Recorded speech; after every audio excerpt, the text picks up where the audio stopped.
ఏది చేస్తే పాండవుల యొక్క హృదయం భగ్నమైపోతుందో బ్రద్దలైపోతుందో అటువంటి ఏ పని చేయడానికైనా సరే సాహసించాడు. అందుకే విదురుణ్ణి పిలిచి వెళ్ళి దాన్ని తీసుకురా. పైగా ఎవరికి చెప్పాడు? విదురుడికి, మంత్రి, తన సేవకుడు కనుక, అంటే తాను యువరాజు కనుక, తాను ఇప్పుడు ధరణీ మండలాన్నంతటినీ గెలిచాడు కనుక తన మాట విదురుడు పాటించాలి. విదురుడు నీతి చెప్పాడు కదా, అందుకని విదురుణ్ణి పిలిచాడు. నువ్వు వెళ్ళి నా దాసి ద్రౌపదీదేవిని తీసుకురా, నా దాసీజనంతో కలిసి వెళ్ళి నా ఇంటి గదులు తుడవాలి ఆవిడ అన్నాడు.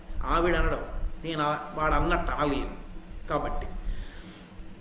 వెంటనే విదురుడు లేచి అన్నాడు, నువ్వు అరుంతుదుడవు అన్నాడు. అరుంతుదుడు అంటే ధర్మము యొక్క మర్మమును ఛేదించేటటువంటి వాడు. నువ్వు కపటజ్యూతంలో పాండవుల యొక్క ఐశ్వర్యాన్నంతటినీ సంగ్రహించావు ఒకెత్తు. కులసతి మహాపతివ్రత అయినటువంటి ద్రౌపదీదేవిని సభకి తీసుకురమ్మంటున్నావు, ఆమె నీకు దాసి అంటున్నావు, ఆమె చేత నీ గదులు తుడిపించుకుంటానంటున్నావు. కానీ నీకొక్క విషయం తెలియట్లేదు, ఆమె ఏ రక్షణ లేనిది కాదు. విదురుడికి తెలుసు రహస్యం. కాబట్టి ఆమె నీకు దాసి కాదు. ఆమె యందు నువ్వు అట్లా ప్రవర్తించిన ఉత్తర క్షణంలో మహాపతివ్రతని అవమానించిన కారణం చేత కట్టుకున్నటువంటి మహాపాపం నిన్ను కొడుకులతో తమ్ముళ్లతో కాల్చేస్తుంది, నశించిపోతావు. కాబట్టి అలా చెయ్యవద్దు, అరుంతుడుడవుతున్నావు నువ్వు. అమనీతల సామ్రాజ్యోత్సవమునకు యోగ్యమైన సతి ద్రౌపది, పాండవ ధర్మపత్ని, నీకం తవమానము సేయనేమి అనపాశ్రయమే. ఆమె ఎవరనుకుంటున్నావు?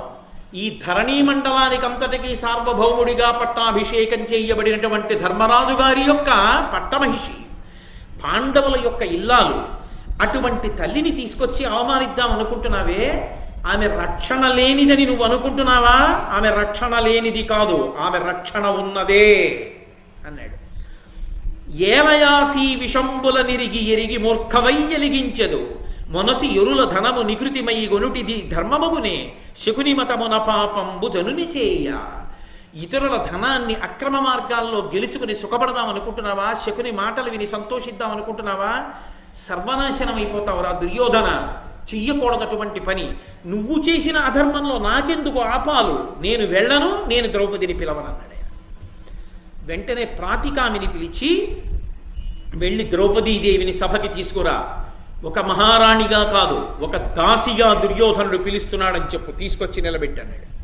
ప్రాతికామి గబగబా ఆవిడ ఉన్నటువంటి ప్రాంగణానికి వెళ్ళాడు. వెళ్ళి నమస్కరించి ఆవిడతో అన్నాడమ్మా, నీ భర్త అయినటువంటి ధర్మరాజు గారు తమ్ముళ్ళని, తనని, నిన్ను, అంతకు ముందే సామ్రాజ్య వైభవాన్ని, సమస్త ఐశ్వర్యాన్ని కోల్పోయాడమ్మా. కాబట్టి ఇప్పుడు నువ్వు దాసివి. దుర్యోధనుడు నిన్ను సభకి పిలుచుకురమ్మన్నాడు, అందుకని నువ్వు సభకి రావలసింది. ఆయన నిన్ను దాసీజనంతో కలిసి తన అంతఃపురంలో గదులు తుడవడానికి నియోగిస్తాట, రమ్మంటున్నాడన్నాడు. ద్రౌపదీదేవి యొక్క యుక్తాయుక్త విచక్షణ, ఆవిడ బుద్ధి వైభవం అటువంటిది. ఆవిడ వెంటనే కంగారు పడలేదు. ఏ క్రమంలో ఓడిపోయాడన్నాడు ప్రాతికామి. వచ్చినవాడు వింది, వచ్చినవాడు ప్రాతికామి కేవలం ఒక భటుడు. అంతఃప్రవాసంలో ఉన్న రాణివాసం దగ్గరికి రావడం అంటే అత్యంత బలహీనుణ్ణి పంపిస్తారు. కాబట్టి ఇతను చెప్పిన క్రమం సత్యమేనా అని వెంటనే అంది. ఏ యుగంబునందు ఎట్టి దుష్కితవుండు భార్య నొడ్డియోటు పడిన భర్త కలడే, ఇది వినంగా కడు అపూర్వంబయ్యే ఇట్లు చేయునొక్కో ఇందుకులుడు. ఏ యుగంలోనైనా భార్యని జూదంలో పణంగా పెట్టి ఓడిపోయిన వాళ్ళు ఉన్నారా? చంద్రవంశంలో పుట్టినటువంటి ధర్మరాజు గారు ఈ పని ఎలా చేశాడు అని అడిగింది. అంటే ఏమిటి ఆవిడ నమ్మకం? చెయ్యడు ధర్మరాజు. పెట్టాడా ధర్మరాజు ఆవిడ్ని పణంగా? తాను పెట్టలేదు, శకుని పెట్టమన్నాడు. ఏమిటి తేడా చెప్తాడు. కాబట్టి ఆ చంద్రవంశంలో పుట్టినటువంటి ధర్మరాజు ఈ పని ఎందుకు చేశాడు? ఇట్లు చేయునొక్కో ఇందుకులుడు, ఇలా చేస్తాడా? చంద్రవంశమునందు పుట్టిన ధర్మరాజు నాకు అనుమానంగా ఉంది. నువ్వు చెప్పిన క్రమంలో ఒడ్డాడా, ఇంకో క్రమంలో ఒడ్డాడా? నేను ఒక ప్రశ్న అడుగుతాను, వెళ్ళి కనుక్కురా అంది. మున్ను తన్నోటుబడి మరి నన్ను ఓటుబడియనో, నన్ను మున్నోటుబడి విభుండుగ్రన్న తన్నోటుబడియనో అన్నా, నాకు నెరుగ చెప్పుము దీనిని వెరుగుదేని. నేను నిన్ను ప్రశ్న అడుగుతానయా, చెప్పు. తన్నోడి నన్నోడెనా నన్నోడి తన్నోడెనా చెప్పండి. ఇప్పటికీ ఆంధ్రదేశంలో సమాధానం లేని ప్రశ్న అయితే ఏమంటామంటే తన్నోడి నన్నోడెనా నన్నోడి తన్నోడెనా అలా ఉంది ఈ ప్రశ్న అంటూ ఉంటారు. ఆవిడంది ధర్మరాజు గారు ఓడిపోయాక నన్ను పందెంలో ఓడిపోయాడా, నన్ను పందెంలో ఓడిపోయాక ధర్మరాజు గారు తనని తాని పందెంలో ఒడ్డుకుని ఓడిపోయాడా? నీకు తెలిస్తే చెప్పు. ఆయన బుర్రగోక్కుని అన్నాడు, నిన్ను ఓడిపోయిన తరువాత ధర్మరాజు తనని తాను ఒడ్డుకున్నాడా, ధర్మరాజు ఓడిపోయాక నిన్ను ఒడ్డాడా అని కదా అడుగుతున్నావు? ఏమో నాకు తెలియదు. వెళ్ళి అడిగిరా ఈ విషయం. ఆయన గబగబా సభలోకి వచ్చాడు. ఏమిరా తీసుకురాలేదు అన్నాడు దుర్యోధనుడు. ఆవిడ ఒక ప్రశ్న అడిగింది, మహాప్రభో ఈ ప్రశ్నకి జవాబు తీసుకురమ్మంది. ఏమిటా ప్రశ్న? తన్నోడి నన్నోడనా నన్నోడి తన్నోడనా అని అడిగింది అన్నాడు. ధర్మరాజు వంక చూసి అడిగాడు. ధర్మరాజుని కదా అడగమంది. ధర్మరాజు విశేషమైనటువంటి దుఃఖానికి లోనైనటువంటి వాడై ఏమీ మాట్లాడలేదు. దుర్యోధనుడు అన్నాడు, ఆ ప్రశ్నకి జవాబు ఏమిటో ధర్మరాజు ఇక్కడే చెప్పాలి, ఆమె ఇక్కడే వినాలి, ఇక్కడికి వచ్చి వినమను, తీసుకురా, లాక్కురా రాకపోతే అన్నాడు. ప్రాతికామి మళ్ళీ వెళ్ళాడు. ఆ ప్రాతికామి మళ్ళీ వచ్చేటప్పటికే గుర్తుపట్టింది ద్రౌపదీదేవి. పరిస్థితి చాలా దూరం వెళ్ళిపోయిందనమాట. లేకపోతే దుర్యోధనుడు తనని ఇంత నిగ్రహించి సభకి రమ్మని కబురంపడమే అని, నేను ఏకవస్త్రని కోకముడి క్రిందకు వేసుకుని ఉన్నదానను, రజస్వలా దోషంతో ఉన్నదాన్ని, అందుకని నేను సభకి రాకూడదండి. వీలు లేదు, దుర్యోధనుడి యాజ్ఞ మహారాజుగా అన్నారు. ఆవిడ గబగబా వెళ్ళి ధృతరాష్ట్రుడి దగ్గర నిలబడింది. ఎందుకని? ధృతరాష్ట్రుడు మామగారు, తన మామగారు లేడు, పాండురాజు గతించాడు. పెద్ద మామగారు ఎవరు? ధృతరాష్ట్రుడు.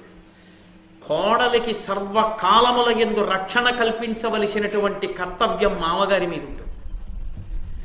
తన కన్న కూతురి కన్నా కోటి రెట్లు ఎక్కువగా చూసుకోవలసింది కోడల్నే. కోడలి రక్షణ బాధ్యత అంతా ఎవరిది అంటే మామగారిదే. కన్యాదానం చెయ్యగానే తండ్రి కిందికి వెళ్ళిపోతాడు, మామగారే పై స్థానానికి వచ్చేస్తాడు. మామగారిదే పెద్ద చెయ్యి, ఆయనదే ఆ కర్తవ్యం అంతా. నిజానికి తండ్రి చచ్చిపోయినప్పుడు ఎక్కువ ఏడుస్తుందా, మామగారు చచ్చిపోయినప్పుడు ఎక్కువ ఏడుస్తుందా అంటే కోడలు మామగారు చనిపోయినప్పుడే ఎక్కువ ఏడుస్తుంది. నాకు సమస్త రక్షణలైన మా మామగారు వెళ్ళిపోయారని. ఎందుకంటే తండ్రికి అంత కర్తవ్యము లేదు, అంత గొప్ప స్థానంలో ఉన్నవాడు కాదు. ఒకసారి కన్యాదానం చేసిన తరువాత మామగారే అంత గొప్పవాడు, ఆ కర్తవ్యం నిర్వహించిన మామగారు. అంతేగాని అదొక్కటి కోరుకోండమని నేను చెప్పట్లేదు. మామగారిగా రక్షణ బాధ్యతలు తలకెత్తుకోవాలి. కోడలు బాధపడుతున్నా చూస్తూ కూర్చుని నేను మామగారిని అన్న మామగారుల గురించి నేను మాట్లాడలేదు. కాబట్టి అంతటి రక్షణ మామగారు ఇవ్వాలి. కాబట్టి ఇప్పుడు ఆమె వెళ్ళి మామగారి దగ్గర నిలబడింది. ఎందుకని? నిజంగా ఒకవేళ నా భర్త నన్ను ఒడ్డినది నిజమైతే నాకు జరగబోయేటటువంటి అవమానం నుంచి నన్ను గట్టెక్కించవలసిన కర్తవ్యం మీ మీద ఉంది. మీరు కాపాడాలి మామగారిగా నన్ను తప్ప, మీ కన్నుల ఎదుట మీ కోడలు అవమానాల పాలైపోతుంటే మీ కొడుకులు పందాలు ఒడ్డుకుని నన్ను గెలుచుకోవడం ఏమిటి? మీ వంశగౌరవం ఏమైపోయినట్టు? మీ మామతనం ఎందుకు? కాబట్టి మీరు జోక్యం చేసుకోవాలి. రాజుగా కాదు, మామగా నా విషయంలో జోక్యం చేసుకోవాలి. ఇది తప్పదు, కర్తవ్యం మీకు. అందుకని వెళ్ళి ధృతరాష్ట్రుడి నీడలో నిలబడింది. అసలు నిజంగా కర్తవ్యం తెలుసున్నవాడైతే, మామగారి వైభవం ఏమిటో తెలుసున్నవాడైతే ధృతరాష్ట్రుడు వెంటనే ఆపాలి. కానీ ఇక పుత్రుడి విషయంలో కళ్ళు పోయిన గుడ్డి, కొడుకు తప్ప ఎవ్వరూ అక్కర్లేదు వాడికి, ఊరుకున్నాడు. ఈ ప్రశ్న చాలా పెద్ద జటిలమైన ప్రశ్న భారతంలో. నన్నోడి తన్నోడెనా, తన్నోడి నన్నోడెనా? ధర్మరాజు గారు ఓడిపోకముందు ద్రౌపదీదేవిని పందెంలో ఓడిపోయి ఉంటే ధర్మరాజు గారు ద్రౌపదీదేవిని ఓడిపోయాడు, ఆమె దాసి. ధర్మరాజు గారు ముందు తనని తాను ఒడ్డుకుని ఓడిపోతే ఆయనే దాసుడు, ఆయనకి ఇంకా ఐశ్వర్యం ఎక్కడుంది? ఆయనకి ఒడ్డే అధికారం లేదు. ఇక స్వతంత్రంగా ఆడే అధికారమే లేదు. ఆడే అధికారం లేని వాడికి ఒడ్డే అధికారం ఎక్కడుంది? కాబట్టి ఇక తను ఒడ్డకూడదు కాబట్టి తాను ఊరుకున్నాడు. ఇప్పుడు తనకి యజమాని దుర్యోధనుడు, యజమాని ప్రతినిధి శకుని. శకుని ఏమన్నాడు? పాంచాలకాంత ఉంది కదా, ద్రౌపదిని ఉడ్డన్నాడు. నేను వడ్డను అనకూడదు. ఎందుకని? తన యజమాని చెప్పిన పని దాసుడు చెయ్యాలి, ధర్మానికి కట్టుబడ్డాడు. ఇప్పుడు తప్పు శకునిదా, తప్పు ధర్మరాజుదా? తప్పు శకునిది, తప్పు దుర్యోధనుడిది. కులకాంతని పణంగా పెట్టించిన వాడు దుర్యోధనుడు తప్ప ధర్మరాజు కాడు. తెలియక ఎవరైనా ధర్మరాజు భార్యను ఒడ్డాడంటే వాడికి అంటుకుంటుంది ఆ పాపం తప్ప తప్పు దుర్యోధనుడికి వెళ్ళింది. అందుకే సమూలంగా నశించిపోయాడు అటువంటి శకుని, అటువంటి దుర్యోధనుడు ప్రాణాలు పోగొట్టుకున్నారు. అందుకన్నాడు విదురుడు, ధర్మము యొక్క మర్మస్థానం భేదింపబడుతోంది నీ వల్ల, చెయ్యకూడని పని చేస్తున్నావు అన్నాడు. కాబట్టి ధర్మరాజు ద్రౌపదీదేవిని ఓడిపోలేదు. ఓడిపోవడానికి అధికారం ధర్మరాజు కోల్పోయాడు, తాను దాసుడైపోయాడు. కాబట్టి ఇప్పుడు ఒడ్డే అధికారం లేదు. ఒడ్డే అధికారం లేకుండా ఒడ్డినవాడు ఒడ్డినట్టే కాదు కనుక ద్రౌపది ఓడలేదు కాబట్టి ఆమె స్వతంత్రురాలు. ఆమె తన ఇంటికి తాను వెళ్ళిపోవచ్చు. వెళ్ళిపోవలసిన దాన్ని అటకాయిస్తున్నారు కాబట్టి రక్షించవలసినటువంటి వాడు మామగారే ప్రభు. అందుకే వెళ్ళి మామగారి నీడలో నిలబడింది. ఇప్పుడు ధర్మాన్ని నిలబెట్టవలసిన వాడు ధృతరాష్ట్రుడు. అలా నిలబెట్టలేకపోతే నశించిపోయేది ధృతరాష్ట్రుని యొక్క సంతానం. అక్కడొచ్చింది. ఇప్పుడు చెప్పండి, గెలిచినవాడు ధర్మరాజా, గెలిచినవాడు దుర్యోధనుడా? గెలిచినట్లు కనబడుతున్నవాడు ధర్మరాజు, గెలిచినట్లు కనబడుతున్నవాడు దుర్యోధనుడు. కానీ తన యొక్క సర్వనాశనాన్ని తాను కొని తెచ్చుకున్నాడు. ధర్మానికి కట్టుబడినటువంటి ధర్మరాజు గారికి తత్ఫలితం వెంటనే కనపడుతుంది. ఈ మాటలని ఆ ద్రౌపదీదేవి వచ్చి సభలో నిలబడితే ధృతరాష్ట్రుడి దగ్గర నిలబడినటువంటి ఆ ద్రౌపదీదేవి వంక చూశాడు. అక్కడ నిలబడి ఉందిరా దుశ్శాసన, వెళ్ళి ఈడ్చుకురా ఇలా సభలోకి అన్నాడు. ఈడ్చుకురా అంటే లేచాడు దుశ్శాసనుడు. దుశ్శాసనుడు ఒక విచిత్రమైనటువంటి వ్యక్తి. మహాభారతంలో స్వతంత్రంగా ఒక్క ఆలోచన అన్నది ఉండదు. అన్నగారు ఏం చెప్తే అది చేసేయడమే. అది ఎంత నీచపు పని కానివ్వండి, అన్నగారు చెప్పాడు చేసేస్తాడంతే. ఇది చెయ్యొచ్చా చేయకూడదా? అతనికి అసలు బుద్ధి అన్నది భగవంతుడు ఇచ్చాడో లేదో అర్థం కాదు. ఎంత హేయమైన పనైనా సరే అన్న కోసం చేసేస్తాడు. కాబట్టి ఆ మనజాననన్ కురుకులాపశదుండు కడంగి రాజసూయావ బృధంబునందు వసుధామర మంత్ర పవిత్ర వారిధారావళి చేసి పావనములైన శిరోజములంతెమల్చి పాపామహుడీడ్చి తెచ్చే సభకందరూ సంభ్రమమంది చూడగన్.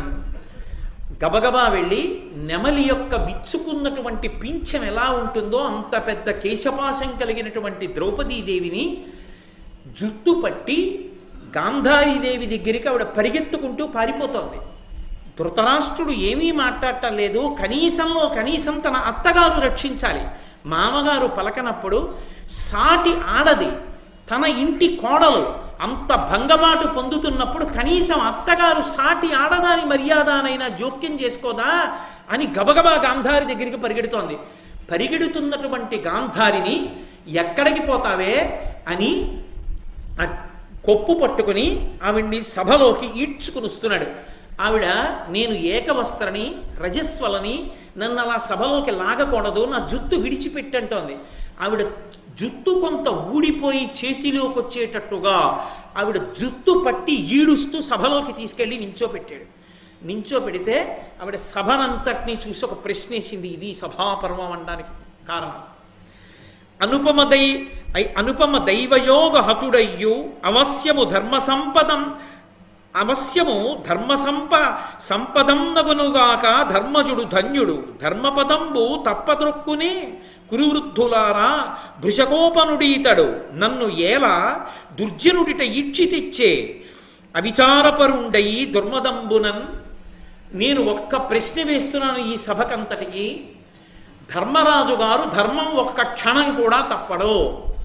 ధర్మం తప్పని ధర్మరాజు గారు నన్ను ఓడిపోయాడా? ఈ సభలో ఉన్నటువంటి పెద్దలు నాకు జవాబు చెప్పండి. యుక్తాయుక్త విచక్షణ తెలియని బుద్ధిహీనుడైనటువంటి ఈ వంశ కళంకుడైన దుశ్శాసనుడు జుట్టు పట్టి రజస్వలనైన నన్ను ఏకవస్త్రని సభలోకి ఈడ్చి తీసుకొచ్చి నించోపెట్టాడు. సభలో ఉన్న పెద్దలందరినీ అడుగుతున్నాను, సభకి ప్రశ్న వేస్తున్నా, చెప్పండి దీనికి జవాబంది. ఇప్పుడేమైంది? ఒక విచిత్రం జరిగింది. స్వచ్ఛంద మరణం వరంగా కలిగినటువంటి భీష్మాదులకు కూడా కించిత్ దోషం ఆవరించింది. ఎందుకని? సభలో ప్రాజ్ఞులైన వారు అంత తల్లడిల్లిపోతున్న ఒక స్త్రీ అడిగినప్పుడు ధర్మాన్ని చెప్పాలి. కానీ చెబితే వింటాడా ధృతరాష్ట్రుడు, వింటాడా దుర్యోధనుడు? అవమానం వాళ్ళకవుతుంది. తలలు వంచి కూర్చున్నారు అందరూ. అప్పుడు ఇది ఉచితంబు కాదనక ఈ కురుముఖ్యులు చూచుచుండ దుర్మదుడై వీడు నన్ను అవమానితు చేసేడి సర్వధర్మ సంవిధులన ఉన్న ఈ భరత వీరుల వంశము నేడ ధర్మ సంపద అతినింజమయ్యే అని భామిని కృష్ణుతలంచె భీతయై. ఆవిడ అరేరే ఇంత పెద్ద సభ ఉంది, ఇంతమంది మహాపురుషులు ఉన్నారు ఇక్కడ, ఒక్కడంటే ఒక్కడు ఆమెని అలా పట్టి తేవడం తప్పన్నవాడు లేడు, నాకు ఇంత అవమానం జరుగుతుంటే జోక్యం చేసుకున్నవాడు లేడు అని మనసులో శరణాగతి చేసి కృష్ణ భగవానుణ్ణి ప్రార్థన చేసి తనని రక్షించమని అడిగింది. వెంటనే ద్రౌపదీదేవి పొందినటువంటి అవమానాన్ని చూసినటువంటి భీముడి హృదయం కుతకుతలాడిపోయి ద్రుపద తనూజం పణముగా కపటజ్యూతమున చేయగా తగు నిజనాధిప ఇది దుష్టజ్యూతము నెపమున పరిభూతమయ్యే నిష్కరుణుల చేతం. ఇప్పటి వరకు మాట్లాడలేదు భీముడు. అన్నయ్య రాజ్యం ఒడ్డావు, మేం మాట్లాడలేదు. మమ్మల్ని ఒడ్డావు, మేం మాట్లాడలేదు. ఎక్కడో అంతఃపురంలో ఉండవలసిన కులకాంత మన కోసం ఎన్ని కష్టాలు పడింది, మహాపతివ్రత, ఆమె నుడ్డేవన్నయ్య. కళ్ళ ముందు ఎన్ని కష్టాలు పడుతోందో చూడన్నయ్య. ఎందుకు ఏం చెయ్యగలం? దుర్యోధనుడి దాసులమైపోయాం. కళ్ళ ఎదుట భార్యకి ఇంత అవమానం జరుగుతుంటే, సభలో జుట్టు పట్టి ఈడుస్తుంటే నిన్ననొచ్చి మహారాజ్ఞిగా గాంధారికి నమస్కరించి ఆశీర్వచనం పొందింది. ఇవాళ దుర్యోధనుడు సింహాసనంలో కూర్చుని ఈడిపిస్తున్నాడు.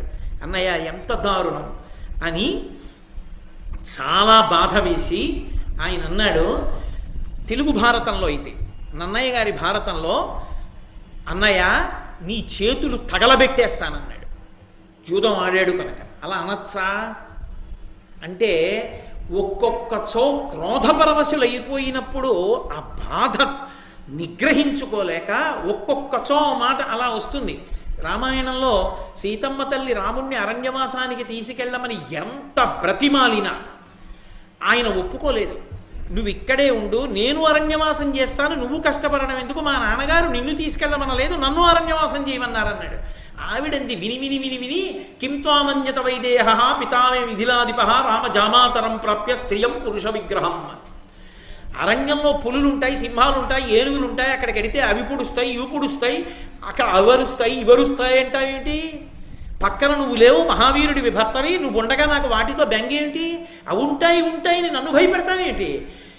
నాకు నిన్ను చూస్తే ఓ అనుమానం వస్తోంది, మా నాన్నగారు నన్ను ఆడదాన్ని ఎవరైనా పురుషుడికిచ్చి కన్యాదానం చేస్తామని ఆలోచించి నువ్వు పురుషుడు అనుకుని స్త్రీ రూపంలో ఉన్న పురుష రూపంలో ఉన్న స్త్రీవైన నీకు కన్యాదానం చేశారు, నువ్వు ఆడదానివి, నన్ను ఎక్కడ రక్షిస్తావు అనొచ్చా? మరి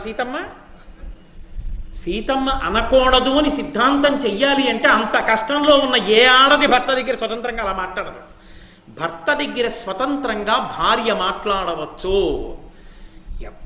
కష్టమైన సుఖమైన సంతోషమైన ఏదైనా ఆడది పంచుకోగలిగింది భర్తతోటే. ప్రతిదానికి వేలు పెట్టి నియంత్రించడానికి మనం సరిపోం.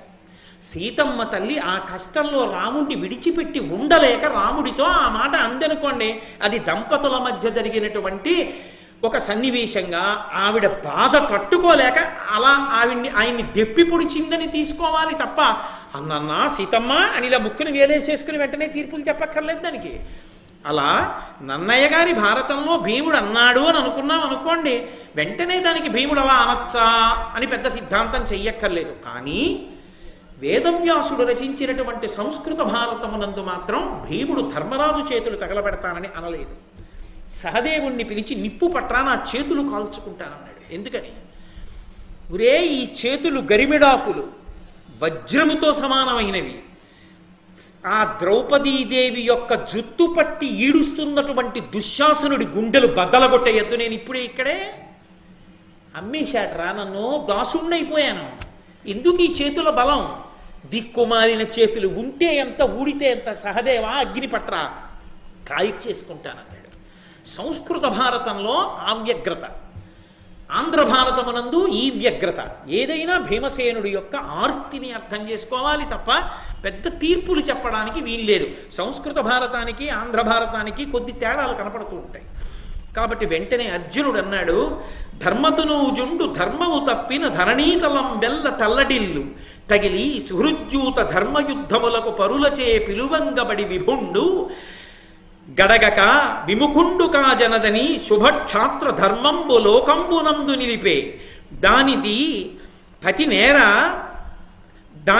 పతి నేరమియే దైవ వైపరీత్యంబైన వనరదగునే గురుల ధర్మపరుల కోపించి ధీరుల అతిక్రమింతురే తదీయ నిత్య ధర్మ గౌరవంబ ధార్మికులకు చున్న పరుల చేత చెరుపబడి అనిట్లు. ఓయ్ భీమసేన, నిజంగా ధర్మరాజు గారే ధర్మం నుంచి కొద్దిగా వైక్లభ్యం పొంది పక్కకు వెళ్ళిపోతే ఈ ధరణీమండలం అంతా సంచలించిపోతుందయా. ఆయన ధర్మం తప్పుతాడా? సుహృద్యూతానికి పిలిస్తే ప్రభు అయినటువంటి వాడు రాను అనకూడదు కనుక స్నేహపూర్వకంగా ఆడుకుందాం రమ్మన్నారు కాబట్టి వచ్చాడయా. కపట జ్యూతంలో గెలిచారయా వాళ్ళు, నిజమైన జ్యూతంలో వాళ్ళు గెలవలేదు. కానీ దైవం ఒక్కొక్కసారి ఇటువంటి పరీక్ష పెడుతుంటుంది. ఆ పరీక్షకి మనం అందరం వశవర్తులమైపోయాం. అంత మాత్రం చేత గురులా అంటే గురువు గారిని అని కాదు, గురువు అంటే పెద్దవాడు అని, లఘువు అంటే చిన్నవాడు అని. కాబట్టి పెద్దవాళ్ళని అధిక్షేపించి వెంటనే మాట్లాడకూడదోయ్, అది దోషం అవుతుంది. కాబట్టి నువ్వు అలా మాట్లాడకూడదు, ధర్మరాజు గారు మహాధర్మం కలిగినటువంటి వాడు అన్నాడు. వెంటనే వికర్ణుడు లేచి నిలబడ్డాడు. వికర్ణుడు అంటే కర్ణుడి కొడుకు అనుకుంటుంటారు చాలామంది, కాదు. దుర్యోధనుని యొక్క 99 మంది తమ్ముళ్లలో వికర్ణుడు ఒకడు. వికర్ణుడు ఒక పెద్ద మెరుపు మహాభారత సభాపర్వంలో. ఆయన ఒక్కడే ధర్మం మాట్లాడాడు, ఎవరూ మాట్లాడనప్పుడు ఆయన లేచి మాట్లాడాడు. ఆయన అన్నాడు, ఎల్లవారు నెరుగనొల్లని ధర్మము బేలా నీకు చెప్పనేలవలసే చిరుతమానికింత తరుసంటి పలుకులు సన్నే వృద్ధజనములు ఉన్న చోట. కర్ణుడు తిప్పి పొడిచాడు వికర్ణుడిని, తీర్పు చెప్పాడు. వికర్ణుడు అన్నాడు, అసలు ఈ ఆడినటువంటి జ్యూతం కపట జ్యూతం, ఇది ధర్మం అనేటటువంటి దానికి లొంగదు. ఎందుకో తెలుసా? జూదం, వేట, మద్యపానము, తిండిపోతుతనము, ఈ 4 కూడా అధార్మికములే. కాబట్టి జూదమాడడం అనేటటువంటిదే అధర్మం, అదేం ధర్మం కాదు. కాబట్టి అందులో ఓడినవి ఓడినట్టు కాదు, గెలిచినవి గెలిచినట్టు కాదు. అందులో ఓడిపోబడినటువంటి ద్రౌపదీదేవి ఎలా ఓడిపోయినట్టు? ఆవిడ ఓడిపోబడలేదు, ఆవిడ మహా పతివ్రత. అటువంటి తల్లిని ఈ సభలోకి తీసుకొచ్చి ఇలా ప్రవర్తించడం చాలా అసహ్యకరమైనటువంటి విషయం. పెద్దలైనటువంటి వారందరూ వెంటనే జోక్యం చేసుకుని ఈ విషయాన్ని ఆపు చెయ్యాలన్నాడు. కర్ణుడు అన్నాడు, పెద్దలైన వాళ్ళందరూనేమో జరుగుతున్న దాన్ని అంగీకరించారా? భీష్మ ద్రోణులు అలా కూర్చున్నారా? ధర్మరాజే ఓడిపోయానని కూర్చున్నాడా? మాట్లాడకుండా తగుదునమ్మా అని నిన్నగాక మొన్న పుట్టిన నువ్వు పైకి లేచావా? లేచి మాట్లాడుతున్నావా అని ఎగదొయ్యడం అంటారే, ఆ మాట ఒకటి అన్నాడు. అసలు ఈమెని సభనికి ఈడ్చి తేవలసిన అవసరమే ఉంది? అంత గౌరవం ఇచ్చి ఈమె నేను రజస్వలని ఏకవస్త్రని అంటే పెద్ద జుట్టు పట్టి ఈడ్చి తేవాలేంటి? ఆమె బంధకి అంటే జారురాలు, 10 మందితో తిరిగే స్త్రీ. ఆమెకి ఒక భర్తయా? 5 భర్తలు. అటువంటి బంధకి బట్టలు విప్పి నగ్నంగా తీసుకుని సభలో తప్పు లేదన్నాడు. ఈ మాట తలకెక్కింది దుర్యోధనుడికి. వెంటనే దుశ్శాసనుడిని పిలిచన్నాడు, ఆ ద్రౌపదీదేవికి 5 పాండవులకి బట్టలు ఇప్పేసేయన్నాడు. వెంటనే దుశ్శాసనుడు గబగబా పాండవుల దగ్గరికి వెళ్ళాడు. ఎక్కడ వచ్చి బట్టలాగుతారోనని అంతటి మహాసభలో 5 పాండవులు, అంతటి ధర్మాత్ములు, అంతటి తేజో విరాజితులు, గాంధీవం చేత పట్టుకుని టంకారం చేస్తే కొన్ని లక్షల మంది నెత్తురు కక్కుకు పడిపోతారు. భీమసేనుడే గదా దండాన్ని తిప్పితే నిప్పులు వస్తాయి. అటువంటి మహావీరులు వచ్చి తమ బట్టలు ఆగుతారేమోనని తమ పై బట్టలు తీసేసి అక్కడ పెట్టేశారు. పెట్టి అర్ధనగ్నంగా నిలబడ్డారు. నిలబడితే ఆ దుశ్శాసనుడు వికవిక నవ్వాడు. నవ్వి ద్రౌపదీదేవి వైపుకి ఎడుతున్నాడు ఆవిడ యొక్క వస్త్రములు ఊడదీయడానికి. అయితే కర్ణుడికి ఈ ఆలోచన ఎందుకు వచ్చింది కర్ణుడికి అంటే, సర్వనాశనం అవ్వడానికి భగవంతుడు అలాంటి ఆలోచనలు పుట్టిస్తాడు. 1. 2, కర్ణుడికి ఎంతసేపటికి పగ అర్జునుడి మీద. అర్జునుడంటే విపరీతమైన కక్ష. ఎదురుగుండా అర్జునుడిని యుద్ధంలో ఇప్పటి వరకు తాను గెలవలేదు. ఇప్పుడు వాళ్ళని ఓడించారు, దాసుల్ని చేశారు. కానీ కాలం ఒక్క రీతిగా ఉండదు. ఏం జరుగుతుందో, ఏ కారణానికైనా పాండవులు కాని స్వేచ్ఛ పొందారా, నాగుపాముల తలల మీద పెట్టిన కాలు తీసినట్టే. శాశ్వతంగా రాజ్యం వచ్చిందని చెప్పడం కష్టం. పాండవులు బ్రతికున్నన్నాళ్ళు. తన చేతికి మట్టి అంటుకోకుండా పాండవులు 5 అక్కడికక్కడ చచ్చిపోవాలంటే ద్రౌపదీదేవికి పరాభవం జరిగితే 5 భర్తలు ఉండి తమ కన్నుల ఎదుట తమ భార్య బట్టలు ఇప్పేస్తే చూస్తూ ఉండలేమని వెంటనే ప్రాణాలు విడిచిపెట్టేస్తారు పాండవులు. 5 పాండవులు చచ్చిపోతే రాజ్యము శాశ్వతం, తన కక్ష తీరుతుంది. అందుకు ద్రౌపదీదేవి బట్టలు విప్పమన్నాడు. ఎవడి కక్ష వాడిది. ధర్మం వదిలేస్తే, కట్టుబాటు వదిలేస్తే, నాగరికత వదిలేస్తే, మనుష్యత్వాన్ని వదిలేస్తే ఎంత ఘోర కృత్యాలకైనా దిగజారిపోతారు. ఇన్ని జరుగుతున్నా కళ్ళు పోయాయేమో కానీ చెవులున్నాయిగా. వింటున్నవాడు జోక్యం చేసుకోలేని దౌర్భాగ్యుడు రాజైతే ఆ గుడ్డిరాజు వల్ల వచ్చింది ఈ కథ అంతా. కాబట్టి ఇప్పుడు వెంటనే దుశ్శాసనుడు గబగబా ఆవిడి దగ్గరికి వెళ్ళి, ఇది సేయగాదని మది విచారింపగా సద్గర్హితుండు దుశ్శాసనుండు నెట్టన ద్రౌపది కట్టిన పుట్టంబు సభలోన విచ్చెన ఆశంకలేక ఎడుగక ఎలువంగబడి ఉన్న అపనీతమైన తద్వస్త్రంబు నట్టి వలువ లలితాంగి జగనమండలమును బాయక ఒప్పుచునున్న యువిధ చూచి సభ్యులెల్లా ఉదిత సమ్ముదులైరి దుశ్శాసనుండు వస్త్రచయము పర్వతోపమానమైన నులువంగనోపక ఉడిగే లజ్జ పొంది ఉక్కు దక్కి. ఆ దుశ్శాసనుడు నిస్సిగ్గుగా వెళ్ళి 2 చేతులతో పమిటకి అడ్డుపెట్టి తన శరీరాన్ని కాపాడుకుందామని ప్రయత్నం చేస్తున్నటువంటి ద్రౌపదీదేవి యొక్క పవిట కొంగు పట్టుకుని ఆమె చీర ఒలిచేస్తుంటే, ఆమె అసలే ఏకవస్త్ర రజస్వల. చెప్పడానికి చేసిన వాడికి ఎంత సిగ్గు లేదో కానీ ఒక సభలో ఇది పద్యం చదివి చెప్పడానికి నాకు సిగ్గేస్తుంది. ఆ వస్త్రాపహరణం చేస్తుంటే ఆ తల్లి కృష్ణ భగవానుణ్ణి స్మరించింది శరణాగతి చేసి. స్మరిస్తే ఆమె జగనమండలము మీద ఉన్న వస్త్రం అన్నారు అన్నయ్య గారు. ఆమె నడుము మీద ఉన్నటువంటి బట్ట ఎంత లాగినా కొండలు కొండలుగా పడిపోయింది తప్ప ఆ చీర మాత్రం అలా వస్తూనే ఉంది. ఏమన్నాడు కర్ణుడు? ఆమెని బంధకి అన్నాడు. 5 ఇల్లాలు, ఆమెకి పాతివ్రత్యం ఏమిటి? ఆమెని బట్ట విప్పి నించోపెట్టచ్చు సభలో అన్నాడు. ఆమె పాతివ్రత్యమేమో నిరూపింపబడింది. ఇప్పుడంతటి మహాపతివ్రత జోలికెళ్ళారు కాబట్టి చేతులు కాలిపోయాయా?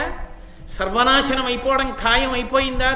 ద్రౌపదీదేవికి చేసిన అవమానం చేత ఎవడి మాట వినకూడదో వాడిని దగ్గర చేర్చుకుంటున్నావు, నాశనం అయిపోతావన్న విదురుడి యొక్క మాట నిజమైపోతోందా? ద్రౌపదీదేవి జోలికి నిష్కారణంగా వెళ్ళాడా? వెంటనే ఇంత గొప్పగా ఆమె తన పాతివ్రత్యాన్ని నిరూపించుకున్నప్పటికీ కూడా వాళ్ళకి బుద్ధి రాదు. అది మూర్ఖత్వం అంటే. వెంటనే భీముడు లేచి కురువృత్త బాంధవులనేకుల్ చూచుచుండన్ మదోద్ధురుడై ద్రౌపదినిట్లు చేసిన కలున్ దుశ్శాసను లోకభీకరలీలన్ వధించి తద్విపుల వక్షశైల రక్తౌగ నిర్జరముర్వీపతి చూచుచుండ అని నాస్వాదింతు నుగ్రాకృతిన్ అని ప్రతిజ్ఞ చేశాడు. కురువృద్ధ బాంధవులనేకుల్ చూచుచుండన్. సభలో ఇంతమంది చూస్తుండగా ద్రౌపదీదేవి యొక్క వలువలు ఊడ్చడానికి ప్రయత్నించినటువంటి ఇదే దుశ్శాసనుణ్ణి కురువృద్ధ బాంధవులు అనేక మంది చూస్తూ ఉండగా మదోత్థురుడై ద్రౌపదిని ఇట్లు చేసిన కలున్. ద్రౌపదీదేవి బట్టలు అన్న మాట మాట్లాడలేడు భీముడు. భర్త మనసొప్పక ఇట్లు చేసిన కలున్, ఇలా చేసిన ఈ దౌర్భాగ్యుడికి దుశ్శాసను లోకభీకరలీలను వధించి, మామూలుగా చంపను, లోకమంతా భయపడిపోయేటట్టుగా చంపేస్తాను. తద్దిపుల వక్షశైల రక్తౌఘ నిర్జరం ఉర్వీపతి చూచుచుండ. ఇదే దుర్యోధనుడు తన మేము చూస్తుండగా ద్రౌపదీదేవి బట్టలిప్పించాలనుకున్నాడు. ఇదే దుర్యోధనుడు చూస్తుండగా లోకం హడిలిపోయేటట్టు చంపి పర్వతం లాంటి దుశ్శాసనుడి యొక్క వక్షస్థలం బద్దలగొట్టి దుర్యోధనుడు నిస్తేజుడై చూస్తూలా ఉండిపోగా దోషిడితో ఎత్తి నెత్తురు తాగుతున్నానన్న బాధతో తాగకుండా అమృతం దొరికితే జిర్రుకున్నట్లు తాగుతా యుద్ధ భూమిలో ఒకనాడు ఏమనుకుంటున్నాడు, అలా చంపేస్తాను దుర్యోధనుండని అని ఆస్వాదింతు నుగ్రాకృతిన్, ఉగ్రాకృతితో మనుష్య నిత్తురు తాగుతాను, అప్పుడు తెలుస్తుంది దుర్యోధనుడికి దుశ్శాసనుడికి మా పౌరుషాలున్నాడు. అది భీమసేనుడి యొక్క పరాక్రమం. అంటే నన్నయ్య గారి భారతంలో ఈ పద్యం విశేషమైనటువంటి ప్రఖ్యాతిని పొందింది ఆంధ్రదేశంలో. విదురుడు వెంటనే జోక్యం చేసుకుని అన్నాడు, అయిపోయిందిగా దుశ్శాసన మరణం నిర్ణయం అయిపోయింది. సుమతులు పాంచాలీ ప్రశ్నమునర్థము నేర్పడం విచారింపుడు, పాపము వందు ధర్మ సందేహము తీర్పని నాడు సభ్యులకు సజ్జనులకు. విదురుడన్నాడు, ఆ తల్లి అడిగింది, నన్నోడి తన్నోడెనా తన్నోడి నన్నోడెనా అని అడిగింది. ధర్మరాజు చెప్పలేదు. వికర్ణుడు చెప్తే నోరు మూశారు, నేను చెప్తే మాట్లాడలేదు. ధర్మరాజు ముందు ఓడిపోయాడు కనుక ద్రౌపదీదేవి దాసి కాదు, రక్షణ లేనిది కాదని చెప్పాను, సమర్థించలేదు. సభలో ధర్మం తెలిసున్న వాళ్ళు మాట్లాడకపోతే ధర్మం తెలిసి మాట్లాడనటువంటి పాపము కట్టి కుడిపేస్తుంది. అందుకు వెళ్ళిపోవలసి వచ్చింది భీష్మాచార్యుల వారు. మాట్లాడలేదనడానికి వీల్లేదు, మాట్లాడాడు. కానీ సంస్కృత భారతంలో చాలా అద్భుతంగా మాట్లాడాడు భీష్ముడు. కానీ నిర్ణయం మాత్రం చెప్పలేదు, ఒక్కటి చెప్పి వదిలేశాడు. ఈ కౌరవులు సర్వనాశనం అయిపోతారమ్మా, ఈ ధార్తరాష్ట్రులు ఎంతో కాలం ఉండరు తల్లి, నశించిపోతారు నీకు చేసినటువంటి అపకారానికి అన్నాడు. అక్కడే చెప్పకుండా చెప్పాడు, నువ్వు ఓడిపోలేదు అని చెప్పాడు భీష్ముడు. నిన్ను ఒడ్డి ధర్మరాజు తర్వాత ఓడబడలేదు, ధర్మరాజు ముందు ఓడిపోయాడు, అందుకని నిన్ను ఒడ్డే అధికారం లేదు, నీవు దాసివి కావు అని ముందే చెప్పాడు. కాబట్టి ధర్మం చెప్పకపోతే మీ అందరూ కూడా పాపానికి వశులవుతారు. సభలో ఉండి ఎవ్వరూ మాట్లాడలేదు కనుకనే సభలో ఉన్న వాళ్ళందరూ మృత్యువును పొందడానికి కావలసిన పాపాన్ని మూట కట్టుకున్నారు. అలా మూట కట్టుకోకపోతే రేపు కురుక్షేత్ర యుద్ధంలో భీష్ముడు ఎలా ఈలుగుతాడు, ద్రోణుడు ఎలా పడిపోతాడు, అశ్వత్థామ ఎలా పడిపోతాడు, కృపాచార్యుడు సరే శాశ్వతుడు చిరంజీవి ఉండిపోయాడు మహానుభావుడు ఆయన. ఆ తర్వాత వచ్చినటువంటి రాజులకు కూడా, ధర్మరాజు గారి యొక్క సంతానానికి కూడా ఆయన గురుత్వం వహించినటువంటి వాడు.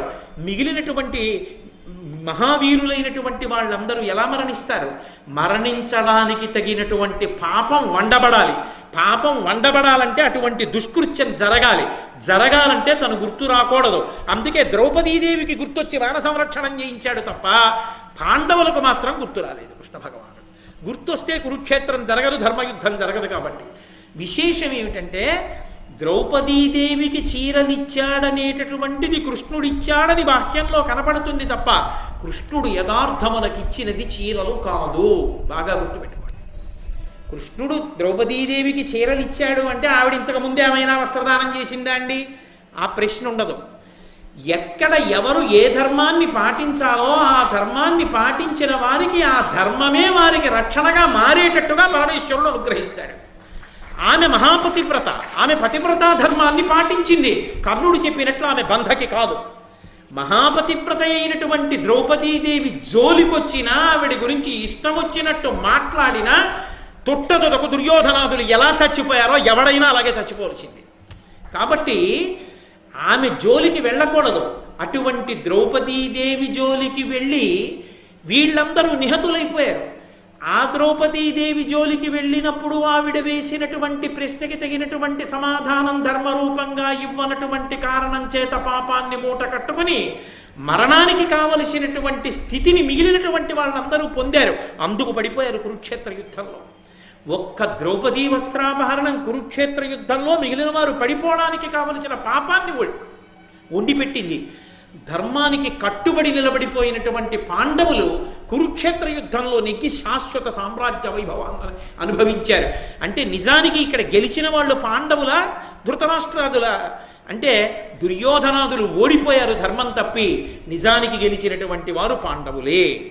కనుక మహానుభావుడైనటువంటి భీమసేనుడు అటువంటి ప్రతిజ్ఞ చేస్తే అడిగాడు, ఈ వికర్ణుడు బాలుడయ్యును నేర్పరించి యథావిధిన్ దేవమంత్రియవోలే ధర్మము తెల్పే, ఈతని బుద్ధి మీరేవగింపక చేకునుండిది, ఎల్లయందును ధర్మ సద్భావమొక్కనికేర్పరింపగా బ్రహ్మకైనను బోలునే.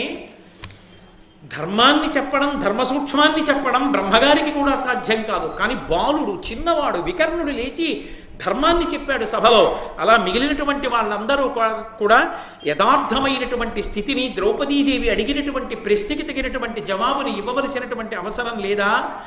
సభకు వచ్చి ధర్మ సందేహం అడిగిన ఎరిగి చెప్పకుండిరేని సభ్యులు అనృత దోష ఫలమునంద అర్థముందుదురు అనిరి ధర్మవేదులైన మునులు.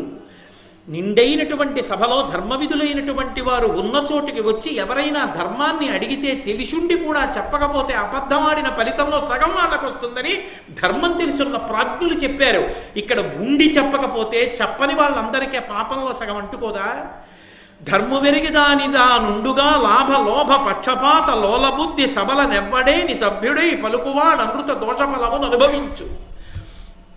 లోభబుద్ధి చేతో, లౌల్యం చేతో, ధర్మం తెలిసి కూడా ఉన్నదున్నట్టు స్పష్టంగా చెప్పకుండా కొంత దాచి, కొంత చెప్పి, కొంత చెప్పక గుప్తంగా ఉంచిన వాడెవడో వాడు కూడా పాప ఫలితాన్ని అనుభవించవలసి ఉంటుంది. కాబట్టి సభలో ఉన్నవారు ద్రౌపదీదేవి అడిగిన ప్రశ్నకి జవాబు చెప్పండి అన్నారు. ద్రౌపదీదేవి అంది, అవ్విధంబున నొప్పి ఆ స్వయంవరంబున నాడఖిల భూపతులచే అట్లు చూడబడి పాండవుల ధర్మపత్నినై గోవిందు చెలియలినై వీని చేత ఇట్లు పరిభూతనగుచు సభామధ్యమున మహీపతులచే చూడంగబడి తిని ఇంత వడుదునే ఇప్పుడు నా పలుకులకెవ్వరు ప్రతివచనం బేల పలుకరైరి ధన్యులారా ఏన దాసినే దాసినే ఎరుగ చెప్పి పనుపుడెల్లవాని ననుచు వనరుచున్న నాపగాసుతుండు శాంతనవుడిట్టులనియ దాని చూచి. ఒకనొకనాడు మత్స్యయంత్ర భేదనాన్ని విషగా పెట్టి దాన్ని ఎవరు భేదిస్తారో వాళ్ళకే ఇచ్చి పెళ్లి చేస్తానని మా నాన్నగారు ద్రౌపద మహారాజు గారు ప్రకటన చేస్తే మత్స్యయంత్రాన్ని భేదించినటువంటి అర్జునుడు నన్ను భార్యగా స్వీకరించవలసి వస్తే కుంతీదేవి యొక్క వాక్యం చేత, వేదవ్యాసుని యొక్క వాక్యం చేత నేను పాండవుల 5గురికి ఇల్లాలినై సామ్రాజ్య పట్టాభిషేకం చేసుకుని గోవిందుడైనటువంటి కృష్ణ భగవానుడికి చెల్లెలనై అంత గొప్పదాన్నై ఇవాళ సభామంటపంలో ఇంతమంది రాజులు చూస్తూ ఉండగా ఇంత అవమానాన్ని పొంది ఒక్క ప్రశ్న అడిగితే నేను దాసినా కాదా అని అడిగితే ఇంతమంది పెద్దలున్న చోట జవాబు ఎందుకు చెప్పట్లేదు మీరు? నా ప్రశ్నకి జవాబు చెప్పవలసింది ఏంది? వెంటనే శాంతనవుడు భీష్మాచార్యుల వారు లేచన్నారు, అమ్మా నీ ప్రశ్నకి జవాబు చెప్పగలిగిన వాడు ధర్మరాజు ఒక్కడే, ఆయనే చెప్పాలి. కానీ ధర్మరాజు మౌనంతో మిన్నకున్నాడు. ధర్మ సూక్ష్మత ఎవరికి ఎరుకమ్మా? ధర్మం చెప్పడం తేలిక, ధర్మ సూక్ష్మం చెప్పడం అంత తేలిక తల్లి. కాబట్టి ఒక్క మాట మాత్రం చెప్తానమ్మా, దీని ఫలం చేత ఈ కురుకుల పాంసనులున్నారే, పయోముఖ విషకుంభాలు, ఈ ధార్తరాష్ట్రులు, దుర్యోధనాదులు, వీళ్ళు నశించిపోతారమ్మా అన్నాడు. ఎందుకు చెప్పాలా స్పష్టంగా భీష్ముడు? ఏమిటి భయం ధర్మం చెప్పడానికి? కొంచెం మీరు జాగ్రత్తగా గమనించండి. అందుకన్నాడమ్మా ధర్మం చెప్పచ్చు, ధర్మ సూక్ష్మం చెప్పలేము. ధర్మరాజును అడుగు ఎందుకు చెప్పలేదో ఆలోచించన్నాడు. అమ్మా పెద్దరికం వహించిన వాళ్ళందరం సభలో ఉన్నాం, అనచ్చమ్మా ఒక మాట, ఖచ్చితంగా నువ్వు దాసివి కావు, అదాసివి, నువ్వు ఓడబడలేదు. ధర్మరాజు ఓడిపోయాక నిన్ను ఒడ్డాడు కాబట్టి అధికారం లేదు. ఇంకా శకుని చెప్తే ఒడ్డాడు, తన యజమాని చెప్పిన మాట పాటించాలి కాబట్టి ఒడ్డాడు. ఆయన కర్తవ్యం ఆయన చేశాడు. అంతేకాని ముందు నిన్ను ఒడ్డినట్టుంటే నువ్వు ఓడిపోబడినట్టు. కానీ నిన్ను ముందు ఒడ్డి ధర్మరాజు తర్వాత తనని తాను ఒడ్డుకోలేదు, తనని తాను ఒడ్డుకుని ఓడిపోయి శకుని ప్రేరణ చేత నిన్నొడ్డాడు, అందుకని నువ్వు ఓడిపోలేదు. కానీ అమ్మా ఈ మాట నేను పైకి అన్నాననుకో, ఇంత సభామంటపంలో నీకు జరిగిన అవమానానికి వెంటనే నువ్వు ప్రతీకారం తీర్చుకోవాలనుకుంటావు, మహాపతివ్రతమై నువ్వు వెంటనే వెళ్ళిపోవమ్మా ఇక్కడి నుంచి. అలా వెళ్ళిపోతే దానికి అర్థం ఉండదు. నువ్వు వెంటనే శాపవాక్కు విడిచిపెడతావు. ఆ శాపవాక్కు విడిచిపెడితే 13 ఏళ్ళు ఉండదమ్మా ఈ రాజవంశం. నీ నోటి మాట చాలు. కులకాంత పతివ్రత నోటి వెంట వచ్చినటువంటి మాట చేత ఏ వంశాన్ని ఇంతకాలం ఈ చేతులతో పెంచి పెద్ద చేశానో, అధికారం కోరుకోకుండా రాజ్యాన్ని త్యాగం చేసి వీళ్ళు వృద్ధిలోకి రావాలని పెంచి పోషించానో, వీళ్ళందరూ సర్వనాశనమైపోతారమ్మా, కాలిపోతారు. పరస్త్రీ సంగదోషేణ భవో వరణంగతాహ, పరస్త్రీ సంఘాన్ని కోరుకున్నటువంటి వాళ్ళెందరో మరణించారమ్మా గతంలో. నీ జోలికొచ్చి వీళ్ళు బతుకుతారమ్మా. నేను నా నోటి వెంట ధర్మం చెప్పేశాను అనుకో అమ్మా, అందరూ పాడైపోతారు. అమ్మా, ఇంతమంది నా కళ్ళెదుట కాలిపోవడం చూడలేక వీళ్ళందరూ ఏడుస్తారని ధర్మానికి కట్టుబడి ధర్మరాజు అలా ఉన్నాడు. కాలం కలిసి వస్తుందని ధర్మజుడికి తెలుసు. అమ్మా, ధర్మానికి ఓర్చాడమ్మా ధర్మజుడు. అందుకే జవాబు ఆయన చెప్పలేదు. ఆ బాటే కదమ్మా మాది, అందుకు మేం చెప్పలేం. చెప్పలేక కాదు, చెబితే ఇప్పుడు నాశనం, చెప్పకపోతే 13 ఏళ్ల తర్వాత నాశనం. ధృతరాష్ట్ర పుత్రుడు సర్వనాశనం మాత్రం వాళ్ళే. దాసులైపోయారని వీళ్ళు ఉన్నారనుకుంటున్నావేమో, ఉండరమ్మా. వాళ్ళే సార్వభౌములు, వాళ్ళే రాజ్యం ఏలుతారు. కాబట్టి ప్రకటనంగా ఆ మాట చెప్తానా? ధర్మ సూక్ష్మం కాబట్టి చెప్పను. నువ్వు దాసివి కావు, ఎలా చెప్తాను? సంజ్ఞ చేత చెప్తాను. ఏమిటా సంజ్ఞ? కౌరవులు పాడవుతారు, ధృతరాష్ట్రపుత్రులు పాడవుతారు. వాళ్ళు ధర్మంలో గెలిస్తే పాడెందుకు అవ్వాలి? వాళ్ళు ధార్మికులు కారు. ధార్మికులు కారు, మహాపతి వ్రత జోలికి వెళ్ళారు, వాళ్ళది తప్పే అని నేనంటే, సభంతా లేచి మీది తప్పే అంటే, నీ బాధతో నువ్వు తట్టుకోలేక ఇప్పుడే శాపం ఇస్తావు. నా కళ్ళ ముందు కూలిపోతుంది వంశమంతా. ఆగానమ్మా పెద్దవాణ్ణి, నా ధర్మాన్ని ఆలోచించు. నాకు ఉంది కదమ్మా ఆప్యాయత, కళ్ళ ముందు కూలిపోతుంటే చూడలేకపోయాను. కానీ అమ్మా, నీకు జరిగిన అవమానాన్ని చూసి తట్టుకున్నాను అనుకుంటున్నావేమో, సిగ్గుతో కుమిలిపోతున్నాను. అమ్మా, ఎందుకు చెప్పలేదంటావేమో, చెప్పిన విదురుడు ఏమయ్యాడమ్మా? విన్నాడా ధృతరాష్ట్రుడు? విదురుడు చెప్తే విననివాడు నేను చెప్తే వింటాడా అమ్మా? వినడు. విననివాడు అక్కడ ఉన్నాడు. ధర్మం వాణ్ణి కాల్చేస్తుందమ్మా. అందుకుని ఊరుకున్నాను. ఇది ధర్మ సూక్ష్మం, నువ్వు పట్టుకోగలవు. నా తల్లి, అంతకన్నా ఏం చెప్పను. ఇది భీష్ముడి హృదయం. దీన్ని సంస్కృత భారతంలో బాగా ఆవిష్కరించారు. తెలుగు భారతంలో సంజ్ఞ చేసి నన్నయ్య గారు 3 వాక్యాలతో వదిలిపెట్టేశారు. కాబట్టి భీష్ముడు చెప్పలేదు ఏది అని నింద చేయడానికి మాత్రం లేదు. భీష్ముడి పెద్దరికం, భీష్ముడి పెద్దరికం ఉన్నవాళ్ళు ఒక్కొక్కరు ఒక్కొక్క స్థాయిలో ఆలోచిస్తారు. అందుకని భీష్మాచార్యుల వారు అలా నిలబడవలసి వచ్చింది. వెంటనే కర్ణుడు అన్నాడు, అరే ఇంత జరుగుతోంది, ఇంతమంది పెద్దలు ఇలా మాట్లాడుతున్నారు అని. లేదు, వాడి మంకుతనం ఎంతసేపటికి ఏమిటంటే, ఇంకా పాండవులు దాసులే, పాండవ పత్ని మా దాసియే, ఇది అడ్డు పెట్టే పాండవులు తమంత తాము చచ్చిపోయేటట్టు చెయ్యాలి అవమానంతో. అందుకుని అన్నాడు, తరుణి ఏ ఊర కంటే ఒక్కరుడ భర్త ఎగుట లగ్గు, జూదంబున ఆలి నోటు బడని వానిగా తగు భర్త బడయుమింకననుచు రాధేయుడు ఉల్లసమాడేనంత. అటువంటి కులకాంత అంత ఏడిచి నిలబడితే ఆవిడితో హాస్యమాడాడు. 5 భర్తల్ని నమ్ముకుంటే ఇలా ఉంటుంది, వీధిలో పడేస్తారు. ఒక్క భర్తని నమ్ముకున్నావు అనుకో, ఇబ్బంది ఉండదు. అందుకని 5 వదిలిపెట్టి నిన్ను రక్షించగలిగిన ఒక్క భర్తను నమ్ముకో అని దుర్యోధనుడిని చూపించాడు. ఏమవుతుంది ఆవిడ? ద్రౌపదీదేవి. అసలు ఆ మాట కర్ణుడు అనొచ్చా? ఒకవేళ కర్ణుడు అన్నాడు పో, దుర్యోధనుడు సిగ్గుతో చచ్చిపోవాలి, వెంటనే వెళ్ళి ఆవు పేడ నీళ్ళలో స్నానం చెయ్యాలి. అసలు అలా అనొచ్చా అని. అటువంటిది ఏమీ సిగ్గు లేకుండా అమ్ముదితన్ విభీత హరిణాక్షి కలాప విభాసి కేశభారమ్మున నొప్పుదాని తన రమ్య పృథూరుతలంబు నెక్కగా రమ్మని సన్నచేస ధృతరాష్ట్ర సుతాగ్రజుడప్పుడు దాని దూరమ్మున చూచి కౌరవ కురంగ మృగేంద్రుడు భీముడు అల్కతోన్. ఆ దుర్యోధనుడు ద్రౌపదీదేవి వంక చూసి, కర్ణుడు ఇలా చూపిస్తే, ద్రౌపదీదేవి ఇలా చూస్తే, భీమసేనుడు అంత దూరంలో ఉన్నాడు దాసుడై, తన ఎడమ తొడ మీద ఉన్నటువంటి వస్త్రాన్ని పైకెత్తి తన తొడ చూపించి ద్రౌపదీదేవిని వచ్చి తన తొడ మీద కూర్చోమ్మని సంజ్ఞ చేశాడు. చెయ్యగానే భీముడు లేచాడు. లేచి దారుని రాజ్య సంపద మదంబున కోమలి కృష్ణ చూచి రంభోరు నిజోరు దేశమున నుండగ పిల్చిన యుద్ధురాత్ము దుర్వార మదీయ బాహు పరివర్తిత చండ గదాభిఘాత భగ్నోరు తరోరు చేయుదు సుయోధను నుగ్రరణాంతరంబునం. మళ్ళీ ప్రతిజ్ఞ చేశాడు. సభాపర్వం దుర్యోధన దుశ్శాసనుల మరణానికి కారణమైన ప్రతిజ్ఞలు భీముడి చేత చేయించింది.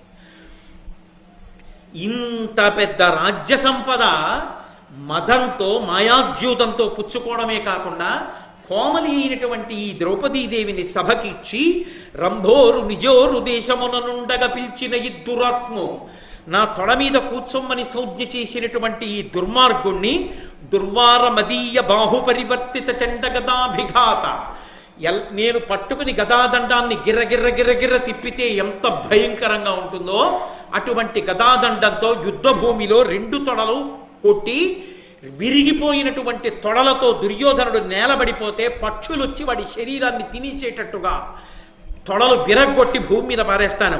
భగ్నోరు తరోరు చేయుదు సుయోధను నుగ్రరణాంతరంబునన్ భయంకరమైన యుద్ధంలో దుర్యోధనుడి యొక్క తొడలు విరిచేస్తాను. ఆ తొడ చూపించి ద్రౌపదీదేవిని వచ్చి కూర్చోమన్నాడు కనుక అని వెంటనే భీముడు ప్రతిజ్ఞ చేశాడు. ఈ మాటలు వినపడ్డాయి ధృతరాష్ట్రుడికి. భయపడ్డాడు. అమ్మో ప్రతిజ్ఞలు వస్తున్నాయి, పౌరుష పరాక్రమములు గొప్పవి. వెంటనే దుశ్శకునములు కనపడ్డాయి. ధృతరాష్ట్రుడి యొక్క పుత్రులు పడుకునేటటువంటి గదులలోంచి కాకులు గుడ్లగూబలు చేరి అరిచాయి. ఆ అరుపులు వినపడ్డాయి. వాటి సంకేతమేమి అంటే నీ కొడుకులందరూ నశించిపోతారన్నారు. భయపడ్డాడు. అప్పుడు గాంధారి తన కొడుకులకి ఉపద్రవం వచ్చిందని ద్రౌపదీదేవి వచ్చి ఎదురుగుండా నిలబడి ఏడ్చినా ఒక్క మాట మాట్లాడని గాంధారి అప్పుడు గబగబా విదురుణ్ణి తీసుకుని ధృతరాష్ట్రుడి దగ్గరికి వెళ్ళి చెవిలో గొడిగింది. నీ కొడుకు మన కొడుకులు చచ్చే కాలం ఆసన్నమైంది. అదిగో పడక గదుల్లోంచి గుడ్లగూబలు కాకులు అకాలంగా అరుస్తున్నాయిట.